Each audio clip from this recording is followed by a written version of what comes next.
And you don't know if it's foul play or if they got lost, and eventually their bones will be discovered somehow, but we don't know.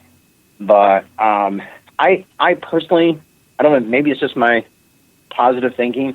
I don't believe extraterrestrials who can travel here from galaxies and solar systems from way beyond our comprehension, with technology beyond our comprehension, are going to come here to. It'd be like you waging a war on ants.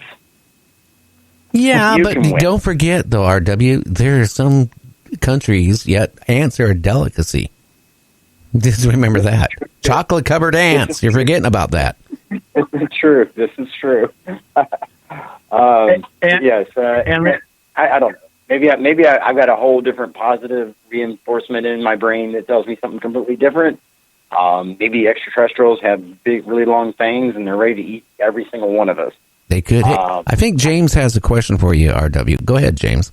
Sure. Hey, James. How you doing, man? Hey, RW. How you doing? I was just going to say, don't forget, too, to factor into this with the aliens, there is many different races of aliens, and there's good ones, bad ones, and in-between ones, and they all have different agendas.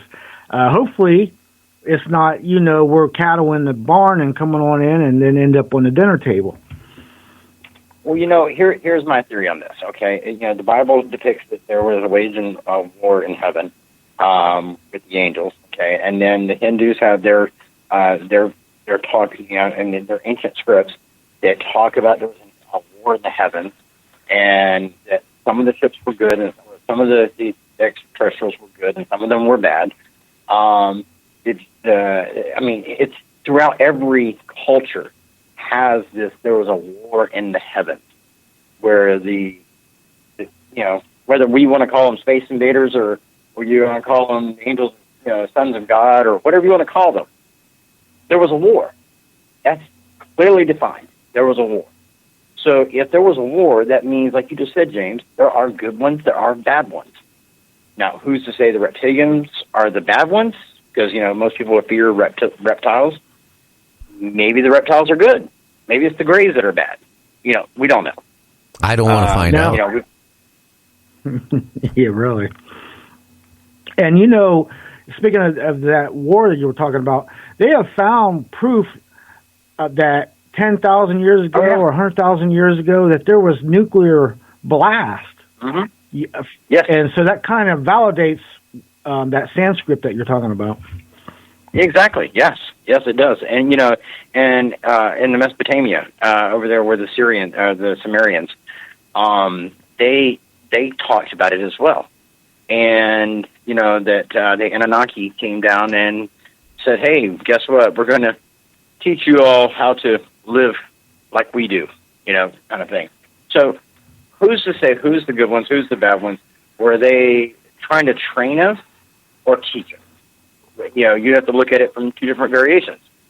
Where they, like you have a pet that you love dearly, and you can teach that dog. Like my mom has a dog, we call her Ladybug, and she can walk on her hind legs like a monkey, and that's really what she looks like.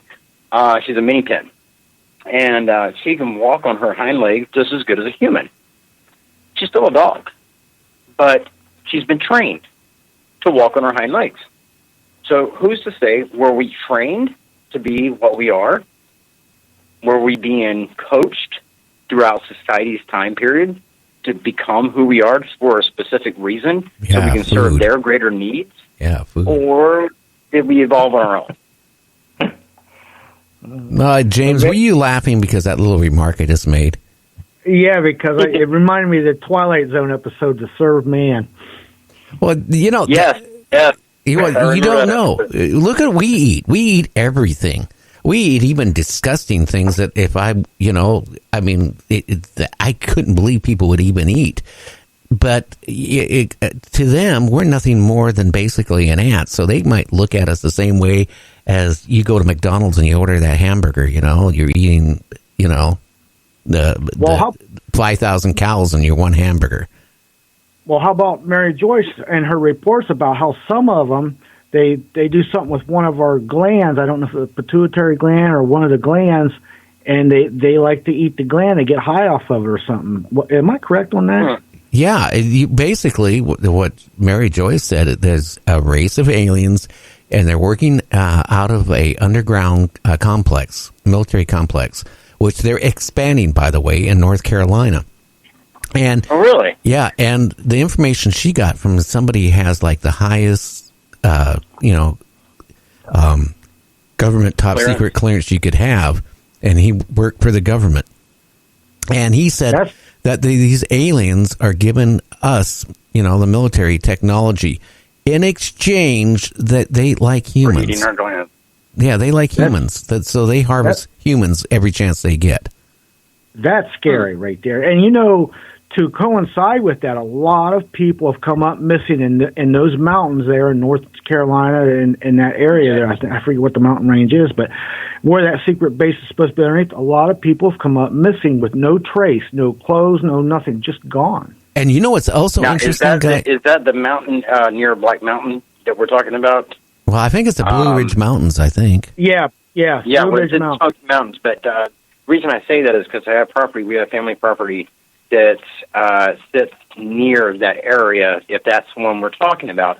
And we're talking like 20 years ago, me and my son and my brother and my mom, we were sitting on the deck, and we just got through having a campfire, and we were, telling little ghost stories and stuff like that, just like you do when you have campfires. And all of a sudden, my brother spots this light that's moving diagonal, and then it stops, and then it shoots straight down, and it goes inside of the mountain. And then, like 10 minutes later, we see that same light, or a different light, shoot up out of the mountain and zoomed out it went through the sky faster than you can imagine. So we always thought, wow, okay, so there's an extraterrestrial landing strip over there? What? Well, I don't know. And they're expanding the base. And what else she said the last time she was on my show, that there's reports of NATO troops all around the Blue Ridge Mountains, which she finds very unusual. In fact, they have their own base there. And I didn't think we had foreign, troops in our country. Now, who is that? NATO, you said? NATO. How's the base there? NATO does. Huh. The Blue Ridge Mountains. Wow. Yeah, wow. That's not peculiar at all. That's like going to Walmart. I believe the government has knowledge and probably has, people want to call it conspiracy thinking or whatever. But I do believe the government is tied into, if there is an which I do believe, extraterrestrials have been a formidable ally and foe at the same time with, modern, when I say modern, I'm talking about from the 20th century forward. Time period, government elects have made deals with them in exchange for technology. Yeah, I agree with that. I think we've been working with them since the 40s, if not the 50s anyway. It's scary, isn't it? Now, I'm going to change the subject here because we only have you for a little short time. Near death, I don't know anybody I ever met has died as many times as you have. And not many people do, and it's to me the shock level that I get to see on people's faces when I do discuss it. I really don't openly discuss it with a lot of people because they look at you with scorn faces, like, "What? Really? Yeah, something's wrong." But it's documented. It's actually clinically documented how many times I've actually been deceased. Okay, and your phone's starting. I should get a death certificate and a birth certificate each and every time. I think new birthday. Yeah, your phone is starting to break up. RW. I'm sorry. Let me take you off the speed. I was trying to do it so that we would be able to have a mutual conversation. There we go. So is that better? That's a lot better. Oh yeah, good. But when you've gone through death as many times as I have, you don't fear death. First off. And you look at it as it's just a doorway to the next side. Now, we don't want the loved ones that are here to pass on. We don't want them to decease because we miss them. We love them. We want them in our lives for as long as we can possibly have them. And myself personally, it's called survivor's guilt because everybody in the ward that I was in in the ICU when I was in the cancer ward. Everyone but me died and stayed dead. And so you're faced with sort of a complex about that you feel like, what, am I not able to die and stay dead? Because I remember being on the other side. But that's what I find interesting. I mean, you died in some unusual ways. Didn't you die in a car accident where virtually everything was broken up? Yes, I certainly did. Back in 1992, I did. Can you tell the listeners a little bit about that? I had been driving my car, and what happened was it started off as a joyride with a buddy of mine, and he knew two girls, young ladies that we were going to meet at the beach the next morning. And he said, well, why don't we go ahead and drive on down to Bradenton Beach, and we'll get a motel room down there, and that way we'll have an early start on the morning. I said, okay, that sounds like a grand idea. At the time I was 26, and this is back in 1992.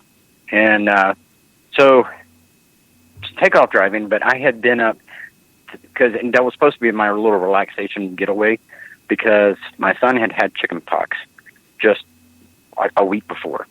And I had been up like 3 nights solid with my son. And so he was like, you really need to get away. You really need to get at some relaxation, some R&R.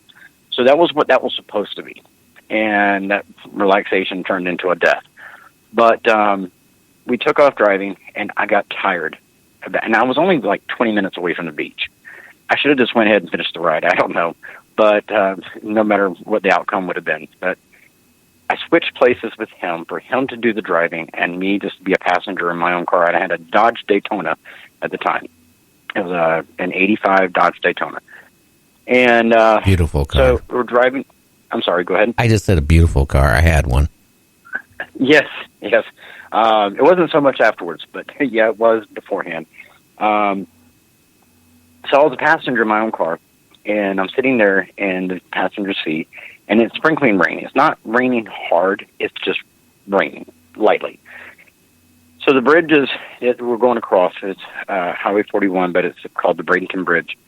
And as we're going across the bridge, I noticed as I'm looking out the window that there was this truck that had been beside us now is getting even closer to us. And I remember thinking, that truck's going to hit us. And I don't remember the details from that point that they say that my brain kind of purposely shuts that part out. Because I don't remember what happened at that point until the next moment. But when the truck slammed into the side of us, we were going about 55, 60 miles an hour, and which is probably a little excessive for the rain condition that we were in, but it wasn't pouring down rain. And she slammed us in. She was going about 70, 75. And she slammed us into the wall of the bridge, that's the medium in between the ongoing and the traffic on one side of the bridge and the traffic going on the other side of the bridge. And she slammed us into it. Well, knowing that kind of car, you know what it is. It's low. And it bounced off the wall of the bridge, slammed back into her truck. Then it slammed back into the wall. And when it did, the left tire caught, and it split the car up on its front end where the nose of the car was riding on the bridge and down the interstate or down the highway. And when it did, somehow the propulsion of that launched me, because I was not wearing my seatbelt, but the cops actually said that was a good thing that I wasn't. It launched me out my hatch window, through the hatch window, not with the hatch opening, but I went through the glass. I went 3 telephone poles high, which was equivalent to about 90 feet. Still, I could have went over the bridge, but I didn't. My body stayed in alignment with the way that the car was going. I came down, and you can imagine how fast I was coming downward, Newton's Law. And when I came down onto the bridge, it shattered every bone in the lower part of my face. And my body continued to slide. It completely disintegrated the shirt that I had on. It ripped skin off the back on my back. And I'm still skidding. and the car is coming right behind me. The car was